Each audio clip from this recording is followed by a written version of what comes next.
Estimados alumnos, muy buenas noches. Continuamos con el diplomado de especialización, de alta especialización en gestión pública. Esta vez continuamos con el sistema de planeamiento estratégico. Ya hemos visto modernización de la gestión pública, ya hemos visto abastecimiento, ya hemos visto presupuesto, contabilidad, tesorería, gestión de recursos humanos y ahora vamos a ver planeamiento estratégico. Planeamiento estratégico es un sistema que tiene que ver con los demás sistemas, con los demás 10 sistemas, en total son 11, y se aplica lo mismo que he mencionado durante todo el diplomado en temas de sistemas administrativos. Se interrelacionan unos con otros. El sistema administrativo de planeamiento estratégico, o por sus siglas, SINAPLAN, es un sistema administrativo del Poder Ejecutivo, pero que también se interrelaciona con los demás sistemas que hemos estudiado: recursos humanos, abastecimiento, presupuesto, tesorería, contabilidad, entre otros. ¿Cómo es que se enfoca? ¿En virtud de qué trata, qué contiene el planeamiento estratégico? Entonces, aquí lo que hay que tener en cuenta es lo siguiente. El sistema de planeamiento estratégico, me estoy adelantando un poco, tiene que ver con un ciclo. Este ciclo es analizar la realidad de nuestro país. Es considerar, hacer un diagnóstico, una fotografía de nuestro país y explayarnos a futuro y ver qué es lo que queremos, qué metas queremos. Recordemos que función administrativa es hacer realidad el poder público, hacer realidad el poder que tiene cada una de las entidades. Cada uno en su región, cada uno en su sector, cada uno en su competencia, en su localidad, entre otros. Entonces, la idea es que toda la administración de los recursos públicos nos lleve a un fin. La idea no es gastar por gastar. La idea no es ejecutar el gasto público por ejecutar.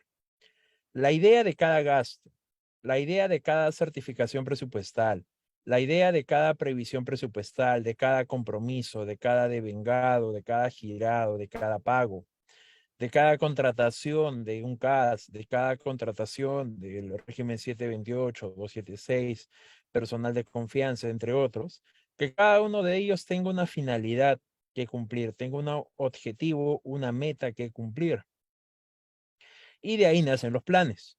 Tenemos el plan estratégico institucional, el plan operativo, tenemos planes regionales, planes multisectoriales, planes sectoriales, planes nacionales, entre otros, que ya los vamos a ver y eso van con las políticas del Estado peruano. Pero antes de eso debemos tener en cuenta este ciclo, que lo vamos a repetir durante toda la clase de hoy. Primero es conocer nuestra realidad. Entonces, para tener un plan, para tener un objetivo, para tener una meta, para cerrar la brecha de infraestructura, para cerrar la brecha de inseguridad ciudadana, entre otros, debemos conocer la realidad de nuestro país. Y después de ello, debemos saber cuál es el futuro que queremos, cuál es la expectativa que tenemos, y de ahí viene el plan. Ahí ya se van coordinando políticas, planes, cómo hacer que la realidad actual nos vaya al territorio deseado, a la realidad deseada. Y eso debe ser de manera continua. Es decir, estas metas no todo se va a hacer en un solo año y no todo lo puede hacer una sola entidad. Pues cada entidad tiene su competencia. Sector salud para lo referido a salud, sector transportes, lo referido a carreteras, entre otros. Cada uno tiene que hacer su parte para que se cumpla la meta. Y así sucesivamente es un ciclo. Es algo circular que sucede en el planeamiento estratégico.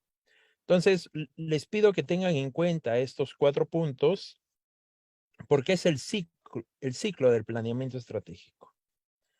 Y volvemos a las diapositivas.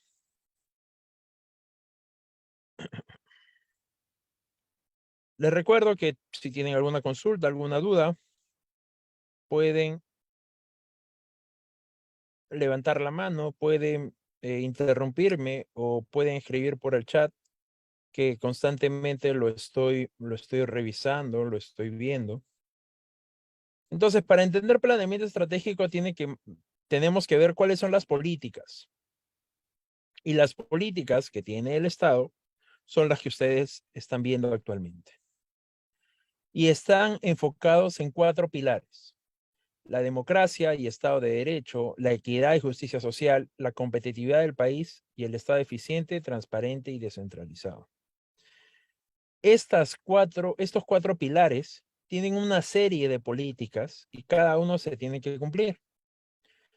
Por ejemplo, si nos vamos a la competitividad del país, política, desarrollo en infraestructura y vivienda, en esta política van a estar todas las metas, todas las expectativas.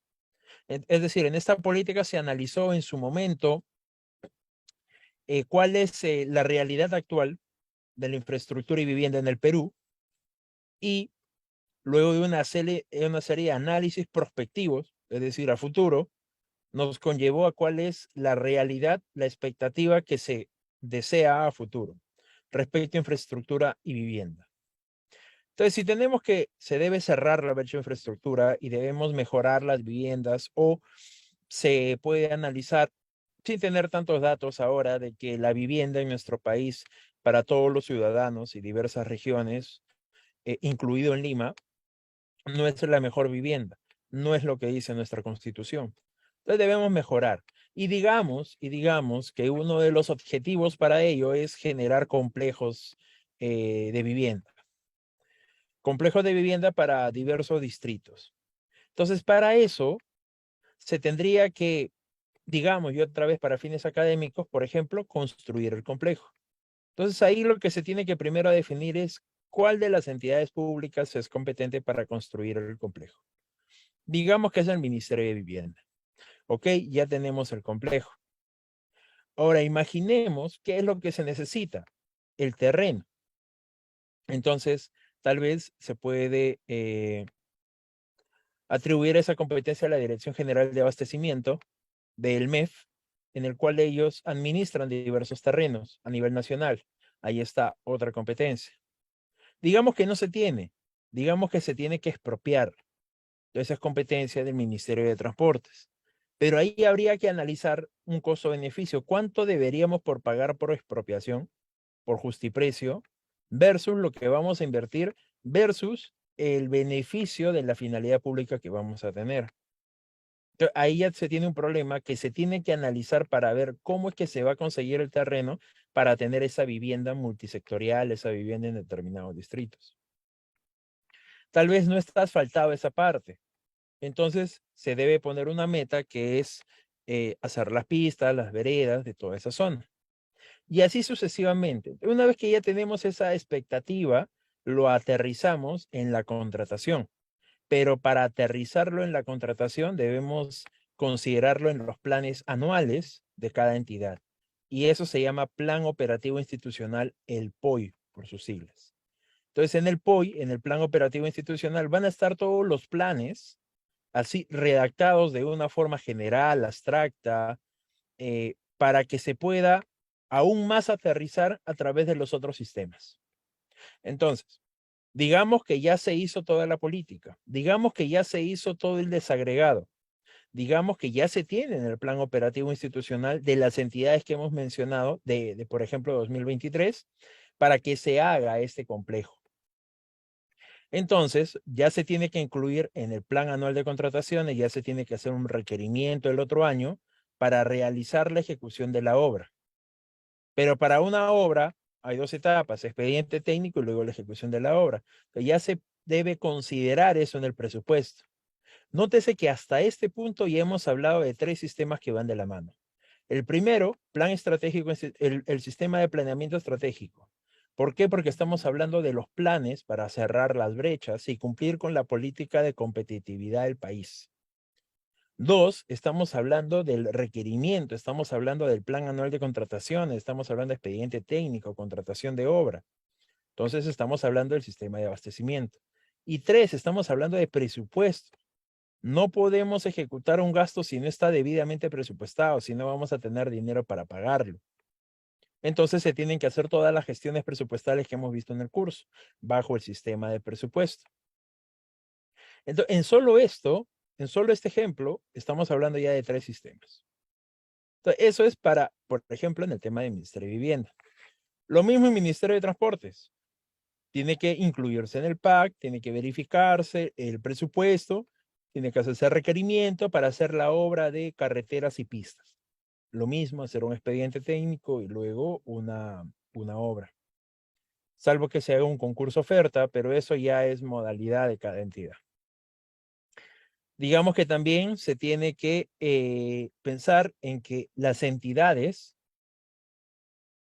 los gestores públicos que realizan las contrataciones, las gestiones presupuestales, los planes, quienes redactan los planes y supervisan los planes, son ciudadanos, son personas naturales, que deben ser contratadas por la entidad para ejecutar esos planes, para ejecutar esa contratación, para realizar las gestiones presupuestales. Entonces aquí hablamos de otro sistema, sistema de gestión de recursos humanos. Tal vez no se tiene presupuesto o tal vez demora mucho la contratación, no demora mucho, pero tiene su tiempo y sus plazos, la contratación de un CAS. O tal vez no se tiene presupuesto para un CAS. Entonces nos vamos al sistema de abastecimiento y se contrata un locador de servicios. Pero a la idea que voy es que necesitamos personas para que hagan realidad en la entidad todos los sistemas que estamos conversando. Lo mismo si es que estamos hablando de inversiones. Si es que todo esto va a generar una inversión pública. Si estamos hablando de todo eso como proyecto de inversión pública, entonces debemos agregar un análisis previo adicional, que es el sistema de inversiones, invierte.p. Y así sucesivamente con cada política del Estado. Lo mismo para erradicar el narcotráfico. Entonces, hay una serie de metas que debe de cumplir diversas entidades para erradicar el narcotráfico. Lo mismo, por ejemplo, al pilar de, digamos, equidad y justicia social, reducción de la pobreza. Entonces, lo mismo, hay planes, hay objetivos que tienen diversas entidades para cumplir con esa meta, reducción de la pobreza. Por supuesto, estos son políticas y son para varios años. Actualmente estamos enfocados en Perú al 2030. Esa es la política madre que tenemos. No es que vamos a reducir la pobreza en un año. No es que vamos a reducir o siquiera eliminar la pobreza este año con una sola política. No, son con varias metas englobados en varios años para tener un corte, un hito al 2030. Hasta el año pasado teníamos nuestra política madre del plan bicentenario. Sin embargo, este plan bicentenario se vio frustrado en varios extremos debido al COVID. Pero ahora ya tenemos Perú al 2030. Entonces ya tenemos nuevas metas con estas políticas que eventualmente pueden ser cambiadas. Pero la idea es que a Perú al 2030, la preimagen que se tiene, que están englobados en diversas metas, por supuesto, es que al 2030 todas las personas puedan realizar su potencial. Yo sé que es un término general, yo sé que es un término abstracto. Sin embargo, esta política que se quiere va a aterrizar en diversos planes, en diversos objetivos, en diversas metas, en diversas contrataciones, en diversos presupuestos. Y así desmembrado en todas las entidades públicas a nivel nacional, para que al 2030 se pueda medir la eficiencia de si las personas, tal vez no todas, pero un gran grupo sí realizaron su potencial, sí tuvieron trabajo, sí tuvieron parques en los cuales pudieron desenvolverse, sí tuvieron viviendas, sí tuvieron mejoras en los complejos sanitarios, sí tuvieron una mejor atención de salud, entre otros. Otra preimagen que se tiene el Perú al 2030, que ya nos toca 8 años, es que el 2030 se hayan desarrollado esfuerzos concertados para conservar la gestión sostenible de los recursos naturales, tomando medidas urgentes para hacer frente al cambio climático. Otra vez, es una afirmación general. Sin embargo, la idea es tener en cuenta que esto se desarrolla, se desmembrana en diversas políticas y planes en todas las entidades. Lo mismo, otra idea, otro hito que se quiere, pero el 2030 es que todas las personas gocen de una vida próspera y plena, con empleo digno y en armonía con la naturaleza, considerando reservas de recursos para el bienestar futuro. Otra vez, y cuando lean los planes estratégicos institucionales u operativos institucionales, van a ver que la redacción es de esta forma, pero ahí viene la discrecionalidad. Cada funcionario o servidor público de cada entidad pública, según las metas que se tiene, no tan generales como estas, porque esta es una preimagen, pero sí con las metas que se tiene de alguna entidad, entonces se tiene que aterrizar en diversas contrataciones. Igual, otra preimagen es que la sociedad peruana sea, al 2030, pacífica, justa, inclusiva, libre del temor y la violencia, sin corrupción ni discriminación y con igualdad de oportunidades. En esta oración se conjugan diversas políticas que se van a desmembrar en diversas entidades. Entonces, la corrupción es algo global que todos deben combatir, mitigar en todas las entidades a nivel nacional. Lo mismo con la discriminación. Pero cada uno tiene su política, cada uno tiene su implementación. Poco a poco, en unos minutos lo vamos a ver. Finalmente, la última preimagen que se tiene Perú al 2030 es que se hayan fortalecido alianzas para alcanzar el desarrollo sostenible, en correspondencia con el respeto universal de los derechos humanos, sin dejar a nadie atrás.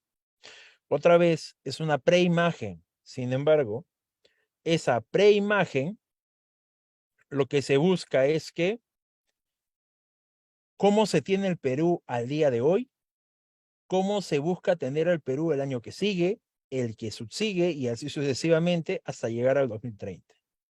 Lo mismo sucedió hace 10 años, hace más de 10 años para tener el plan bicentenario.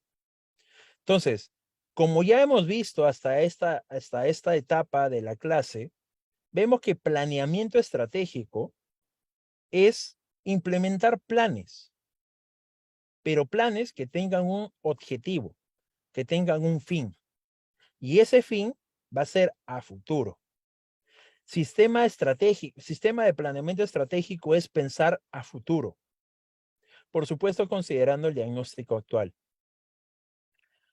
Con el Plan Bicentenario tenemos 35 políticas del Estado. Con el Perú de 2030 tenemos las mismas y se van a seguir implementando y tal vez algunas uniendo, algunas otras modificando.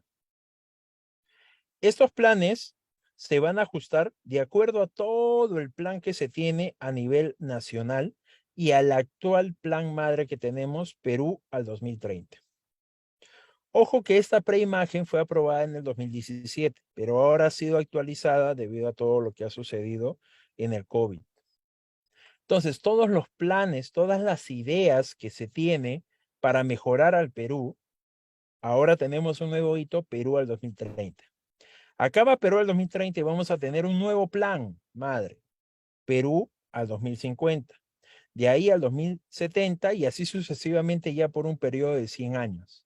Es la idea de este sistema. A veces no se conoce en la práctica porque no se familiarizan mucho con el plan estratégico, el plan operativo.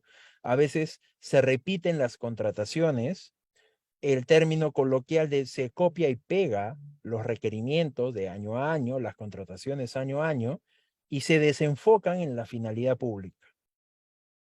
Podría decir que el sistema de planeamiento estratégico es el sistema que está un poco más cercano a lo que es finalidad pública, que es un término que a veces suele ser tan abstracto, tan general. Sin embargo, al ya hablar de planeamiento estratégico, te acerca un poco más al concepto de finalidad pública.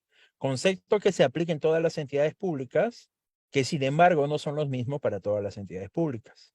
Va a depender cuál es la meta que debes cumplir este año. ¿Cuál es tu rol como entidad pública para que llegado Perú al 2030, ustedes puedan decir como entidad pública, sí llegué a mi meta, sí llegué a mi hito?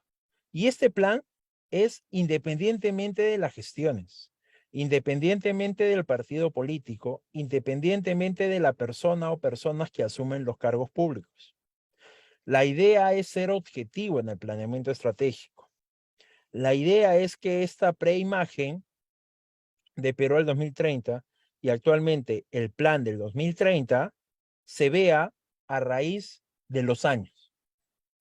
Entonces, cuando hablamos de el planeamiento estratégico o el SINAPLAN por sus siglas, hablamos de un análisis prospectivo, es decir, analizando la realidad actual con sus potencialidades, con algo que puedas tocar, con los activos que puedas tocar como inmuebles, como vehículos, pero también aquello con lo que no puedas tocar, como es el bienestar, como es la salud, como es la libertad.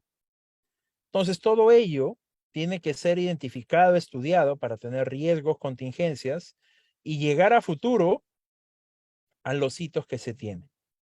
Esta idea de planeamiento estratégico es permanente. Es algo que se da año a año, porque debe ser de manera continua con las políticas del Estado. La política del Estado del 2015 no va a ser la misma del 2025. Poco a poco se van a actualizar, poco a poco se van a enfocar en estos hitos, en estos pilares de planeamiento estratégico. Entonces, todas estas políticas que estamos viendo es lo que se puede diagnosticar nuestro país en la realidad. Todo lo que nosotros somos y lo que nosotros queremos. Sin embargo, todo lo que estamos conversando hasta ahora a veces suena, insisto, general, abstracto, utópico. Es por eso que el documento que aterriza todo lo que estamos conversando son el Plan Estratégico de Desarrollo Nacional. Es como un plan madre de todo lo que tiene que ser el Perú. Y luego va bajando a un sectorial multianual, por sus siglas el PECEN. Luego va bajando a un plan estratégico multisectorial, por diversos sectores.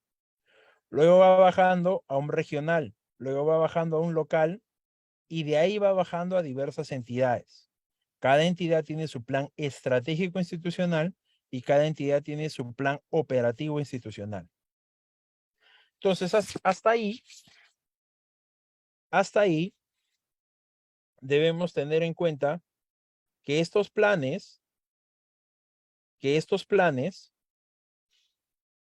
se pueden ramificar en todo el Estado peruano. Entonces, dependiendo de qué entidad pública estemos trabajando, vamos a poder analizar qué política vamos a aplicar. Por cierto, el órgano rector del CEPLAN, del Sistema de Planeamiento Estratégico es el CEPLAN. Entonces, si analicemos a nivel macro, vamos a ver que las políticas del Estado tienen que tener y tienen que cumplirse el Plan Estratégico de Desarrollo Nacional. Y esto lo ven todas las entidades que a nivel nacional se encargan de hacer realidad la finalidad pública. Por ejemplo, la PCM. Por ejemplo, los ministerios. Todos ellos son entidades que tienen políticas a nivel nacional. Se rigen a nivel de todo el Perú. Pero debemos tener en cuenta que hay planes que solo tienen que ver con alguna localidad, con alguna municipalidad. Entonces son políticas locales. Pero si estamos en un gobierno regional, vamos a ver políticas regionales. Todo ello también puede darse por sectores, como también puede darse por diversos sectores. Entonces son políticas multisectoriales o sectoriales. Entonces todo se engloba, todo se enfoca en virtud a la entidad en la cual trabajas. Sin embargo, se debe tener en cuenta que todas las políticas, unas con otras, vienen de la misma madre. No pensemos que simplemente porque estamos hablando de una gestión local, eso no tiene nada que ver con el Perú al 2030. o no tiene nada que ver con la política multisectorial. No es así. Cada una de las políticas se tiene que verificar de acuerdo a la entidad en la cual trabaja, pero están interrelacionadas una con otra, no son islas. Todos los planes, sean de manera específica como el plan operativo institucional, o sean de una manera multisectorial, cada una de ellas está interrelacionada. Entonces, para ver un poco otra óptica de lo que estamos conversando, vamos a proyectar un plan operativo institucional.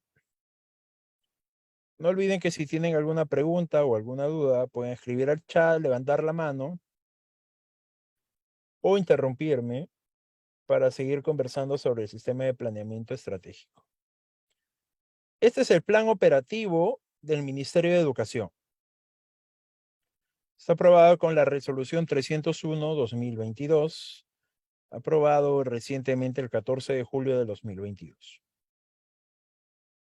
En este plan operativo, van ustedes a ver que está desde el año 2023 al año 2025. Tiene un carácter multianual. Y vemos cuáles son los objetivos que tiene que hacer Minedu, Ministerio de Educación, el siguiente año hasta el 2025. Son hitos que debe cumplir Minedu a través de todas sus unidades orgánicas, utilizando todos los sistemas administrativos para llegar a estos ejes, que a su vez va a haber en el 2026, 2027, 2028 otro plan estratégico y así sucesivamente. Entonces, hasta llegar al 2030. Vamos al primero. ¿Cuál es el objetivo?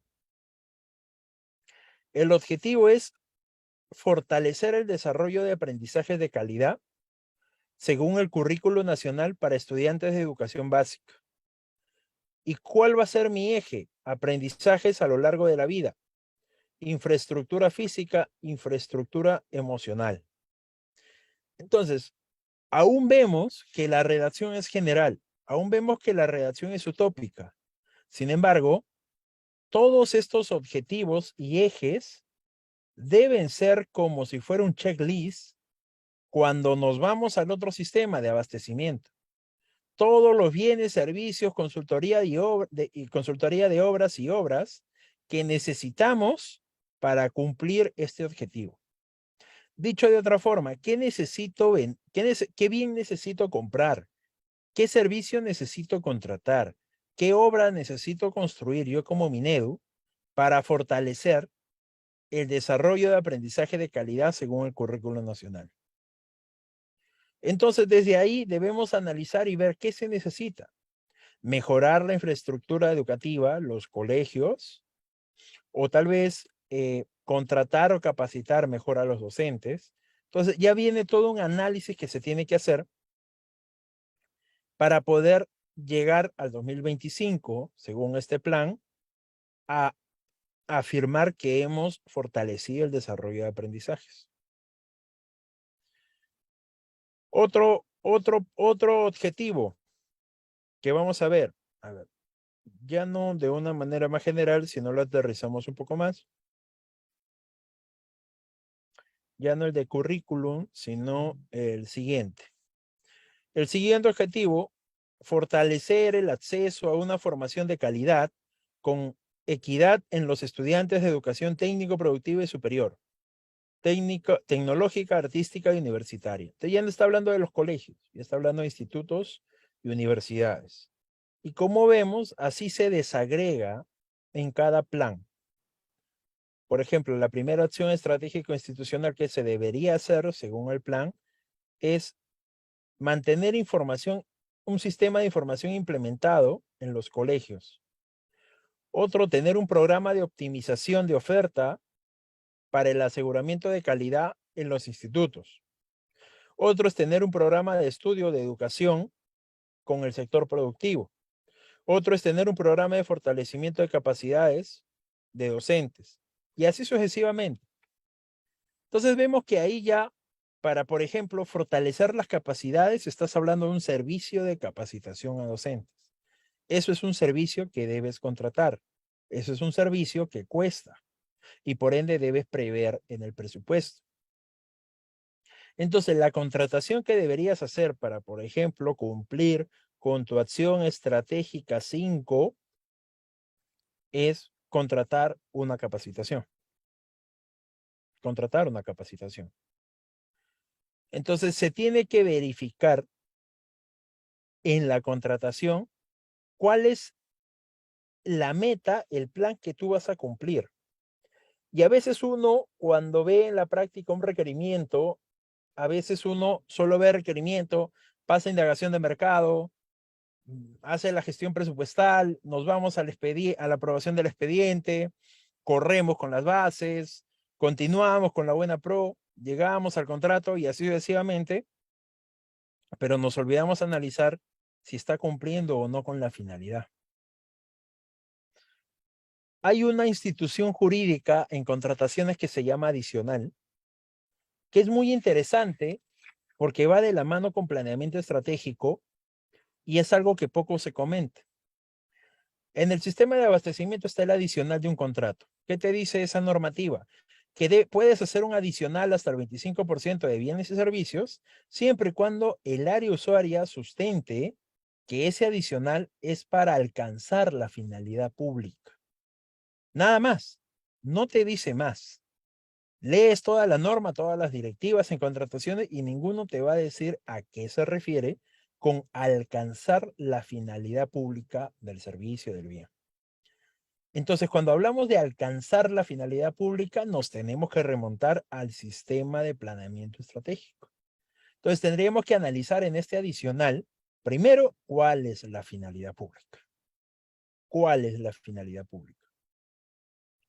Con esa finalidad pública analizada, si por ejemplo estamos hablando que nuestra finalidad pública es este objetivo, que es tener un programa de fortalecimiento de capacidades de docentes, que a la vez nos va a permitir lograr con este otro objetivo, que es fortalecer el acceso a una formación de calidad con equidad en los estudiantes, que a la vez nos va a llevar al cumplimiento del plan estratégico de todo el Minedu, que a la vez nos va a llevar al cumplimiento en parte del plan del sector educación, que a la vez nos va a llevar al cumplimiento del plan madre, del plan Perú al 2030. Entonces son como que pequeños hitos que vas haciendo para juntar las grandes metas que tiene Perú al 2030. Es como que Perú al 2030, Plan Nacional, es lo más general y lo vas especificando, ramificando, hasta llegar a la contratación. Que en el ejemplo es una contratación de una capacitación. Vas a contratar a una persona natural o un centro de capacitación para que brinde esa capacitación a los docentes. Pero esa contratación en la realidad, sí, lo estás viendo.